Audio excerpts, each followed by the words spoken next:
In this problem, you're going to be doing a little experiment on yourself. You're going to be determining the maximum and minimum focal length of the lens in your eye.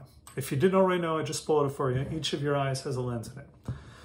And if you'll recall, in a previous video, or perhaps you noticed in the content, I mentioned that the focal length of a lens, or really of any optic, is determined by the curvature. Determined by the curvature. Now this is a hard lens, and that means its focal length is not going to change because its curvature isn't going to change. So whatever value it is, that's what it will always be. The lenses that are in your eyes, they're soft lenses. That means their curvature can change, and so the focal length can change. That's important because in your eye, the image distance is fixed. It's about 1.7 centimeters. That's the distance from the lens in your eye to where the image is formed. And of course, the image is formed on the retina. So your eye doesn't really change shape in any significant way. So consequently, that distance from the retina to the lens, that's fixed. And again, it's approximately 1.7 centimeters. We're going to take that as an average because I don't want people trying to measure the diameters of their eyeballs. So what you're going to do first, we're going to get the minimum focal length. You are going to hold something up close to your eye and as close as you can get it and it still be in focus. And that's crucial because we're interested in focused image, not blurry images. We want focused images. So first off, if you're wearing glasses or contacts, you can keep them on if you want. That just means the focal length you get will be an effective focal length. That's fine, it's not that big a deal. Or you could take them off. And what you want to do is, again, you want to get as close to your eye as you can. Now, of course, you got to close one eye or cover it up. So I'll do that for my left eye and keep my right eye open. You want as close as you can get and it still be in focus. You're the judge, of course, but for me, that's roughly around there.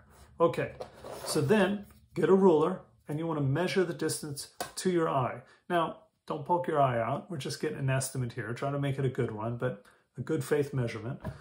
So, just take it like this, kind of get it right there and just kind of see how close it is. Get the measurement, record that into WebAssign. WebAssign is set up, in this problem, it's set up anyway, to accept a range of values. So as long as your value isn't essentially impossible, it's going to accept it as correct. Then you can go through, calculate the focal length and the magnification because now you know the object distance, and again, the image distance is going to be that 1.7 centimeters. Now, to get the maximum focal length, instead of looking at something that's up close, you need to look at something that's far away.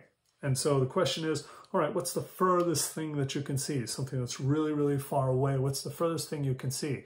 Now, don't limit ourselves to something like what can you see in a room? I mean, obviously, this is an obstructed view. We're talking about an unobstructed view, where it's nice and crisp and clear. It's ideal conditions. What's the furthest object that you can see? And I've given you a list of things in the problem, so you can just look at the list and pick the correct answer, and then find the distance. You may have to look it up, and you do want to express it in kilometers or meters or centimeters, whatever, and you may have to do a conversion to get that, but that's how you should be expressing that distance. And again, it's going to accept a range of answers, so as long as your answer falls within the range, then that's going to be fine.